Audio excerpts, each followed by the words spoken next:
어서와. 이런 예언은 처음이지. 둘째 날 시간이 되었습니다.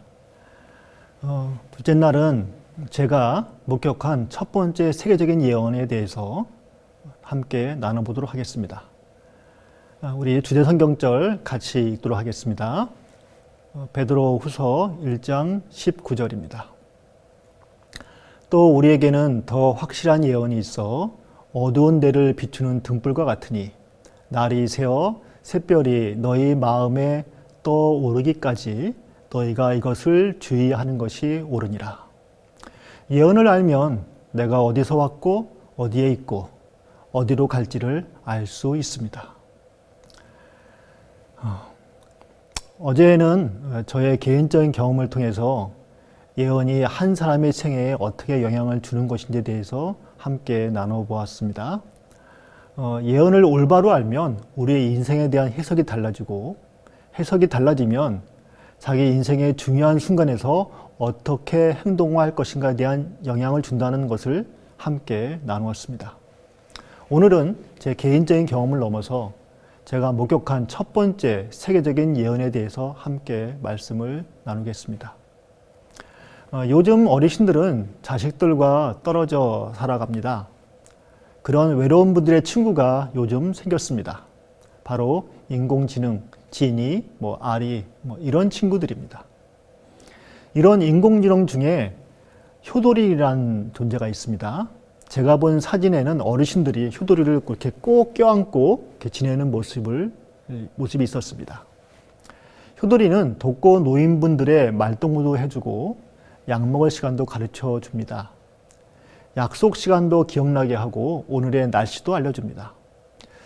한 연구원 결과에 따르면 AI 인공지능은 어르신들의 우울증에 의미 있는 변화를 제공한다고 말하고 있습니다. 그렇지만 오늘 우리가 아리와 지니, 효도리에게 내일 세상에 무슨 사건이 일어날지 아니? 무슨 일이 생기면 나는 어떻게 하면 좋지? 라고 물으면 무엇이라고 대답해 줄까요? 제가 그런 말을 우리 집 인공지능 지니에게 물어보았습니다. 그런데 무엇이라고 대답했을까요? 죄송합니다. 제가 무슨 말인지 잘 모르겠네요. 라고 응답을 하였습니다. 올해 초 1월 15일 오후 5시 26분에 남태평양의 섬나라인 통가 인근 바닷속에서 화산이 폭발하였습니다. 화산 폭발의 반경은 260km에 이르렀습니다. 화산재가 상공 55km에 퍼져서 통가섬 전체를 덮은 것이 영상으로 확연하게 잡혔습니다. 그로 인한 지진은 태평양 곳곳에 영향을 주었고요. 일본에까지 그 지진의 여파가 일어나기도 했습니다. 멕시코 쪽에서는 파고 15m의 쓰나미가 일어나기도 했습니다. 학계에서는 이러한 폭발 규모가 이 화산에서 1000년에 한 번에 있을 법한 규모라고 분석을 했습니다. 빅데이터는 이 화산 사태에 대해서 무엇이라고 말했을까요? 물론 미리 예고를 함으로 많은 사람들이 살 수 있게 도움을 주었습니다. 그렇지만 그 화산 폭발을 막지는 못하였습니다. 그리고 그 화산이 우리에게 무엇을 의미하는지도 설명해 주지 않았습니다. 중국 베이징 올림픽, 동계올림픽이 끝나자마자 러시아가 우크라이나를 침공하였습니다. 2022년 2월 24일 오전 5시 블라디미르 푸틴 러시아 대통령의 특별 군사 작전 결정과 함께 우크라이나 전쟁이 시작되었습니다. 당시엔 70일이 넘는 지금까지 이어지는 장기전을 예상한 이는 아무도 없었습니다. 당시에 빅데이터는 이 전쟁을 어떻게 예상했을까요? 거기에 대한 기록은 없지만 대부분의 사람은 러시아가 손쉽게 전쟁을 이길 것으로 예상했습니다. 그런데 지금은 예상이 빗나가고 장기전이 벌어지고 있습니다.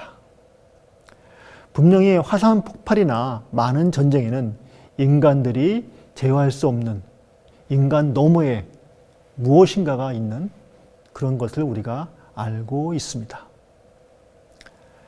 저는 베를린 장벽이 붕괴된 다음 날인 1989년 11월 10일 동서 베를린 시민들이 브란덴부르크 문 앞에 장벽 위에서 함께 올라가 기뻐하는 그런 사진을 보기를 좋아합니다. 여러분은 이 베를린 장벽이 어떻게 무너졌는지 알고 계십니까? 그 사건을 요약한 기사를 읽어보겠습니다. 1989년 9월에 라이프치히에서 시작된 월요 시위가 기폭제가 되어서 동독 전역으로 민주화 시위가 퍼졌습니다. 이 여파로 발생한 에리 호네커의 실각을 전후로 동독 사람들은 언론 자유와 여행 개방을 주제로 매주마다 시위를 벌이고 있었고, 동독 지도부는 그 시위대를 달리기 위해서 여행 자유화 정책을 1989년 11월 9일 오후 6시 58분경 기자회견을 통해 발표하였습니다. 물론 이렇게 일종의 회유책이었기 때문에 실제로 여권 발급 기간 단축에는 별도로 달라진 것이 없었습니다. 그런데 당시에 기자회견장에서 어떤 이탈리아 기자가 언제부터 국경이 개방되느냐, 국경 개방이 시행되느냐라는 질문을 했고, 휴가 후에 복귀하자마자 회견을 해야 했기 때문에 당 지도부가 결정한 내용을 제대로 숙지하지 못한 동베를린 총석이 퀸터 샤보스키가 별 생각 없이 지연 없이 즉시 서포르트 위니버젤리히라고 대답하는 치명적인 실수를 저질렀습니다. 그러자 전 세계 언론이 베를린 장벽이 무너졌다라고 긴급 속보를 타전했습니다.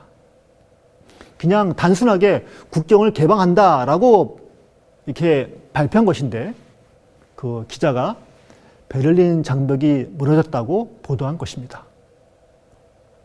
원래 출국 비자 발급은 이튿날부터 발효될 예정이었고, 이를 받기 위해서는 관련 기관에 신청하고 승인을 받는 등의 절차가 거쳐야 했으나, 그 샤보스키의 의도치 않은 말실수가 독일 역사를 바꿔버린 것입니다.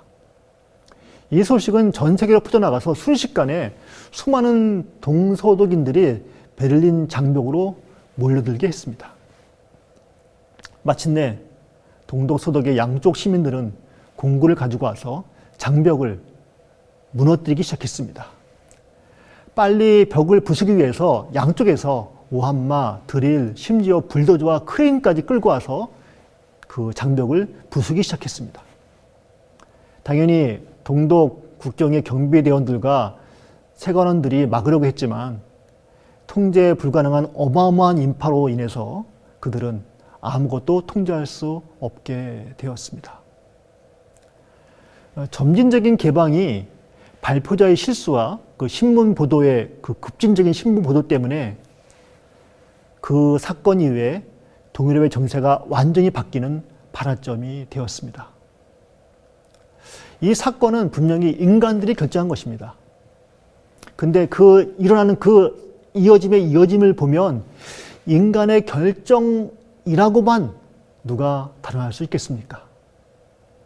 지금도 그 상황을 돌이켜보면 인간 이상의 존재가 간섭했다는 생각을 저는 지울 수가 없습니다. 이것이 우연이라고 말하기에는 그것이 현대사에 준 영향은 너무나 크기 때문입니다.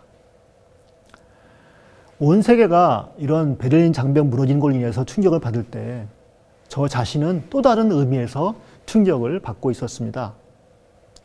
1988년 2월 말 저는 군대를 제대하고 신학과 4학년으로 복학을 하였습니다. 그러다가 그해 여름에 한 책을 만나게 되었습니다. 다니엘서의 예언을 펼쳐 보인다는 뜻, 그런 의미인 Unfolding Daniel's Prophesies라는 책이었습니다. 여러분은 지금도 이 책을 온라인 서점인 아마존에 가면 구입할 수 있습니다. 이 책은 호주에 있는 재림교회 목사인 로이 알란 앤더슨 목사님이 집필하신 다니엘서 해설집입니다. 그 책에서 다니엘서 40에서 45절을 아주 성경적이고 합리적으로 해석해 놓았습니다. 읽어보겠습니다.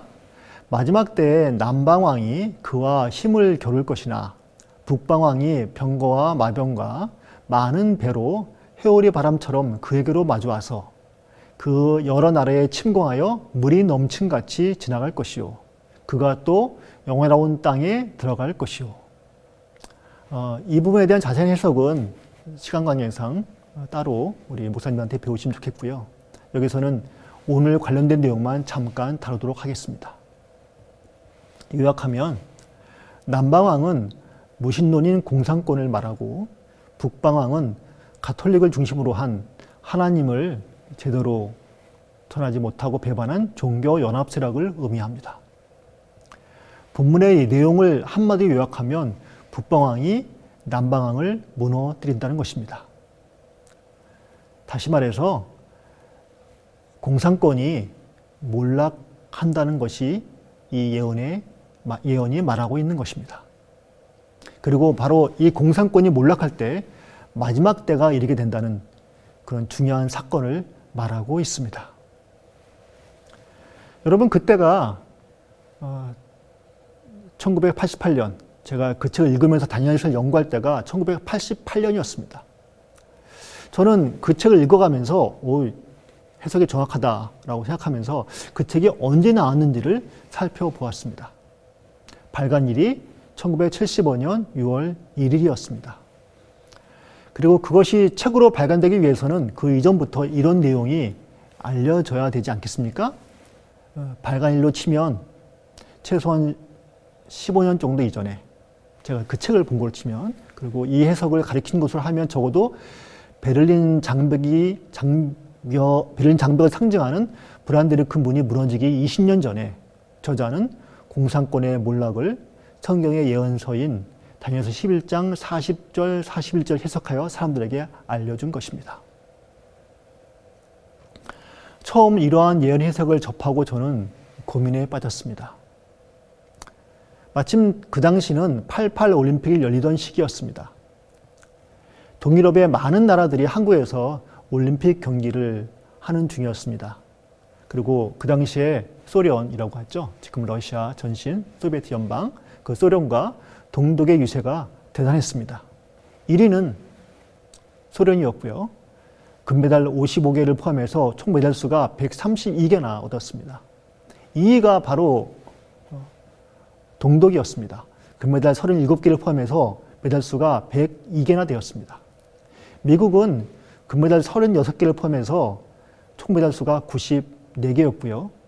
우리 대한민국이 뚝 떨어져서 금메달 12개, 은메달 10개, 동메달 11개, 그때 대단했었죠. 총 메달 수 33개로 4위를 했습니다. 5위가 바로 서독이었습니다. 금메달 수는 우리보다 하나 적은 11개였고요.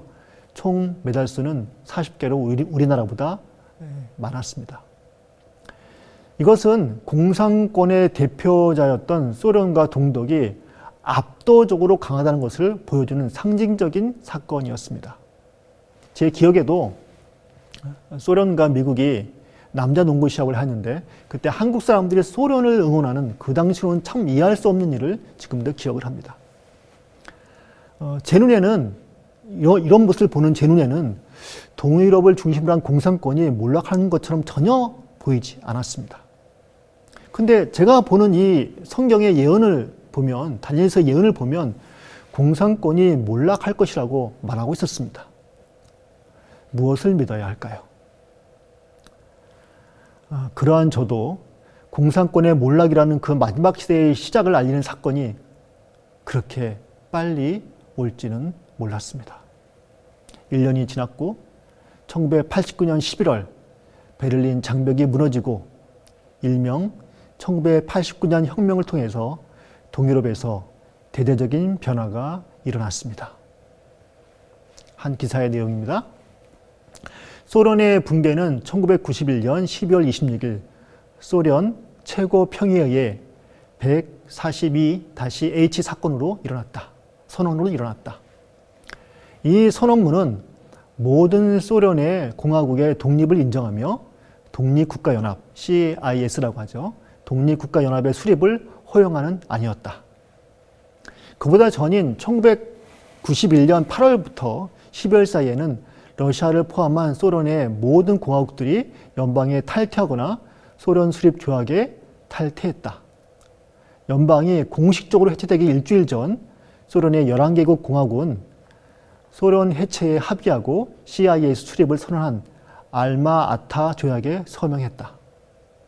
1989년 혁명과 소련의 붕괴는 냉전 종식의 신호탄이었다. 우리가 읽은 그 내용처럼 1989년부터 한 3년 기간에 이런 엄청난 일이 일어났습니다. 세계 2차 세계대전 이후에 있었던 약 40년간의 냉전체제가 무너진 것입니다. 저는 다니엘서 12장의 예언과 지금 텔레비전과 신문에서 일어나는 사건들을 비교하면서 온몸의 전율을 경험하게 되었습니다. 그리고 예언의 확실함을 다시 한번 경험하게 되었습니다. 앞으로 여러분은 담임 목사님 통해서 다니엘서 2장, 7장, 8장, 9장, 11장, 12장을 배우신다면 어떻게 예언이 역사를 통해 정확하게 성취되는지를 확인할 수 있게 될 것입니다. 그리고 예언의 성취는 저의 경험처럼 우리가 생각한 것보다 훨씬 빨리 일어날 수 있다는 것도 알게 될 것입니다.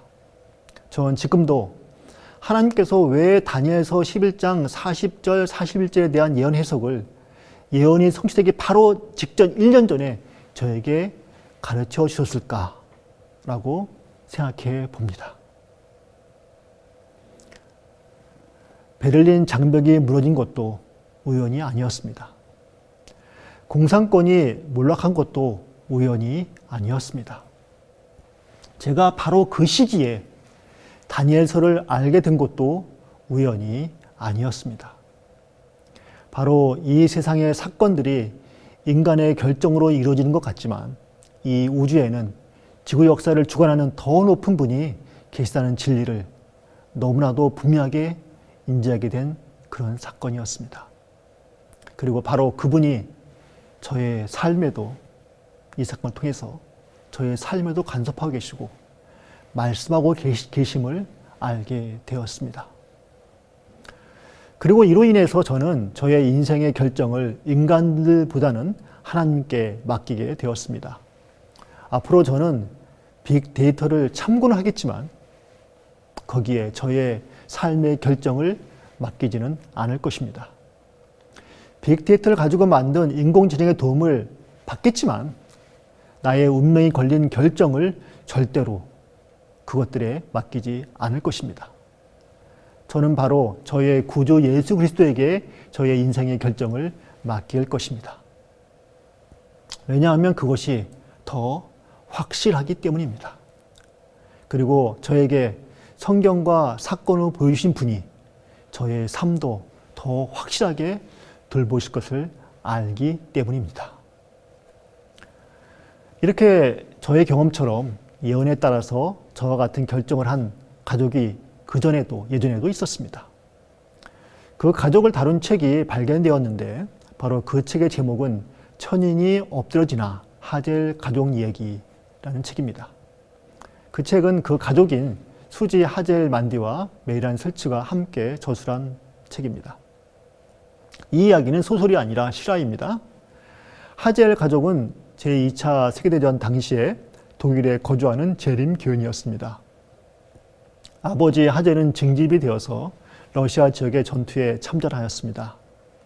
그는 군대에서 안식일을 성실히 지켰고 하나님의 살인하지 말라는 가르침으로 인해서 다른 사람들의 생명을 빼앗는 일을 주저하였습니다. 그러다가 군사재판에 넘겨지게 되었습니다. 군사재판이 진행된 중에 한 재판관이 하젤에게 물었습니다. 우리의 조국 독일이 이번 전쟁에서 이길 것인가 질 것인가? 그때 하젤은 잠시 마음으로 기도한 후에 구약의 예언서인 다니엘서 2장을 설명하기 시작했습니다. 다니엘서 2장에는 큰 신상이 등장을 합니다. 그리고 그는 성경에서 말하는 것처럼 성경이 예언하는 것처럼 금은 바빌론이고 은은 페르시아고 동은 그리스고 철은 노마라라고 이렇게 설명을 합니다.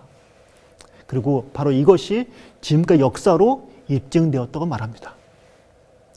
그는 현재는 발가락 시대인데 성경에서 열왕의 때라고 말했다고 말합니다.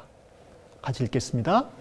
그 발가락이 얼마는 쇠요 얼마는 진흙인즉 그 나라가 얼마는 든든하고 얼마는 부서질 만한 것이며 왕께서 쇠와 진흙이 섞인 것을 보셨은즉 그들이 다른 민족과 서로 섞일 것이나 그들이 피차에 합하지 아니함이 쇠와 진흙이 합하지 아니함과 같으리이다. 이 여러 왕들의 시대에 하늘에 하나님의 한 나라를 세우시리니 이것은 영원히 망하지도 아니할 것이오. 다니엘서 2장 42절에서 44절에 있는 말씀입니다. 하젤은 하늘에 하나님의 한 나라를 세우시기 이전에는 여러 왕들이 하나가 될 수 없기 때문에 독일 제3제국이 유럽을 통일하지 못할 것이라고 말하였습니다. 당시 독일은 강대국이었습니다. 그러나 그는 당시의 상황이나 애국심에 따라서 결론을 내리지 않고 성경의 예언이 성취될 것이라고 대답하였습니다. 보통 이렇게 되면 이런 사람은 군대, 감옥, 수용소로 끌려가게 됩니다. 그런데 그 재판장 중에 역사학 교수가 한 분이 있었습니다. 그는 하젤의 말대로 다니엘서 2장의 예언이 역사에서 이루어졌다고 인정을 했습니다. 그 다른 재판장들에게 말을 했습니다. 그리고 그를 풀어주었습니다.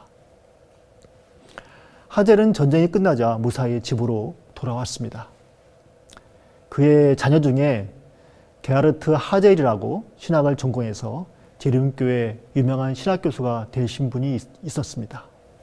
그리고 그분이 저술한 구약신앙의 동향, 신약신앙의 동향이라는 책은 저도 그 책을 공부했습니다. 또 제림교회를 넘어서서 일반 신학교회, 신학 수업의 교과서로 사용되고 있습니다. 그리고 그 손자가 지금은 독일에서 신학과 교수로 재직하였습니다. 그리고 그의 증손자는 바로 저희 집 아들, 우리 아들 둘째가 있는데 아들과 함께 고등학교 때 같이 공부를 하였습니다. 제가 구구절절히 4대에 걸친 족보를 말하는 이유가 무엇일까요? 바로 제가 말씀드린 이 얘기가 실제의 이야기라는 것입니다. 제가 여러분에게 전하고 싶은 것은 실제로 성경 예언은 성취되었고 그 예언을 믿고 살아온 사람들이 우리 주변에 있다는 것입니다. 그리고 이 예언을 다니엘에게 기록하게 하신 분과 그 예언을 성취하시는 하나님도 우리와 함께, 우리의 역사와 함께, 우리 이 자리에 우리와 함께 계시다는 것입니다. 하젤과 하나님을 믿는 많은 사람들이 예언서로 받아들이는 다니엘서를 기록한 다니엘도 사실은 예언을 따라 살아간 사람이었습니다. 유대인이었던 그는 기원전 600년경 청년 시절에 바빌론 제국, 지금은 신바빌론이라고 하죠. 그 제국으로 전쟁 포로가 되어서 끌려갔습니다. 그는 그 바빌론 궁전에서 느부갓네살 왕 밑에서 고위직 관리가 되어 충실히 일하다가 그 왕이 죽자 관리에서 은퇴를 하였습니다. 그런데 어느 날 당시 바빌론 왕이었던 벨사살이 이제 나이가 많은 다니엘을 호출하였습니다. 그 얘기가 다니엘서 5장에 나옵니다. 한번 보시기 바랍니다. 당시에는 메디아 페르시아 연합군과 전쟁 중이었던 벨사살 왕이 자신의 건재함을 과시하기 위해서 큰 연회를 베풀었습니다. 그때 사람의 손가락들이 나타나서 왕궁 촛대 맞은편 석회벽에 글자를 쓰는데 왕이 그 글자를 쓰는 손가락을 본지라. 다니엘서 5장 5절입니다. 왕이 그 글씨를 읽고 해석하는 자에게 상을 주겠다고 하였지만 아무도 하지 못했습니다. 그때 왕은 왕비의 추천을 받아서 다니엘을 불러옵니다. 다니엘은 분명하게 그 뜻을 해석해 줍니다. 제가 읽겠습니다. 기록된 글자는 이것이니 곧 메네 데겔 우바르시니라. 그 글을 해석하건대 메네는 하나님이 이미 왕의 나라의 시대를 세워서 그것을 끝나게 하셨다 하며 데겔은 왕을 저울에 달아 보니 부족함이 보였다 하며 베레스는 왕의 나라가 나뉘어서 메대와 바사 사람에게 준 바 되었다 함이니이다. 다시 말해서 바벨론은 메디아 페르시아 연합국에게 전쟁을 져서 망한다는 것입니다. 왕이 죽이라고 말 한마디만 하면 죽는 순간에 다니엘은 어떻게 고지곳대로 말할 수 있었을까요? 그것은 바로 그가 하나님의 예언이 확실하다는 것을 알 뿐 아니라 예언의 하나님이 실제로 역사를 주관하신다는 것을 알고 있었기 때문입니다. 세상은 눈앞에 보이는 왕이 바로 그 왕이 아니라 온 우주의 하나님이 이 세상을 주장하신다는 것을 그가 믿었기에 그는 자신의 목숨도 그분께 맡겼습니다. 그리고 그날 밤 예언은 역사가 되었습니다. 그날 밤 바벨론 제국은 메디아 페르시아 연합군에게 망하였습니다. 그리고 다니엘은 살아남아서 자신의 역할을 그 뒤에도 계속하였습니다. 예언을 통해 자신이 어디에서 와서 어디에 있고 어디로 가는 줄 아는 사람은 오늘 지금 여기서 어떤 선택이 현명한지를 정확히 아는 사람입니다. 예언을 아는 사람은 예언과 역사를 주관하시는 분이 누구인지, 누구에게 인생을 맡길 것인지를 올바로 아는 사람입니다. 2015년에 전지현, 이정재 주연의 암살이라는 영화가 상영되었습니다. 일제강점기였던 1933년경부터 해방될 때까지의 독립군들의 이야기를 다룬 영화입니다. 그 영화에서 염석진, 이정재가 했던 염석진은 독립군이었다가 뒤에 일본군 밀정이 되어서 독립군들을 팔아넘깁니다. 전두현이 열연했던 안옥윤, 실제 인물인데 이렇게 각색한 거겠죠, 영화에서는. 안옥윤은 해방 후에 그를 찾아내어 죽이면서 그에게 물어봅니다. 배반자를 찾아서 이제 죽이는 것입니다. 이렇게 물어봐요, 배반자에게. 해방 후에. 왜 동지를 팔았나? 염석진이 대답을 합니다. 몰랐으니까. 해방될 줄 몰랐으니까. 알면 그렇겠나. 실화를 바탕으로 꾸민 영화이긴 하지만 과거 그 인물들이 이 대사처럼 이런 말을 했는지는 잘 모르겠습니다. 그러나 실제로 1941년 일본이 미국의 진주만을 공습하여 대승을 거두자 당시 한국 사람들 중에서 일본어 정한 사람들이 정말로 많았다고 합니다. 그들이 그 뒤에 어떻게 되었는지 우리는 잘 알고 있습니다. 우리나라는 해방이 되었고 그들은 일제의 앞잡이로 벌을 받았습니다. 혹은 이렇게 납작한 사람들은 미 군정에 붙어서 기회주의자의 삶을 살았습니다. 그러나 저희 재림교회 역사를 보면 반대의 일이 일어났습니다. 독일의 하젤처럼 한국에서도 다니엘서의 예언의 근거에서 일본이 미국에게 전쟁에 진다는 것을 믿고 해방될 때까지 하나님과 대한민국을 배반하지 않았던 사람들이 많이 있었습니다. 이렇게 예언은 먼 옛날 믿지 못할 이야기가 아닙니다. 실제로 우리의 삶에서 역사에서 일어나는 이야기들입니다. 그리고 그 예언을 알면 내가 현재 어디에 있고 어디로 가며 그래서 오늘 어떤 선택을 하는 것이 올바른지를 알게 됩니다. 성경의 예언은 특히 다니엘서와 요한계시록은 이 땅이 전부가 아니며 이 땅의 모든 나라가 망하고 하늘의 하나님이 한 나라를 세울 것이라고 말하고 있습니다. 우리는 이 사건을 예수 그리스도의 재림이라고 말합니다.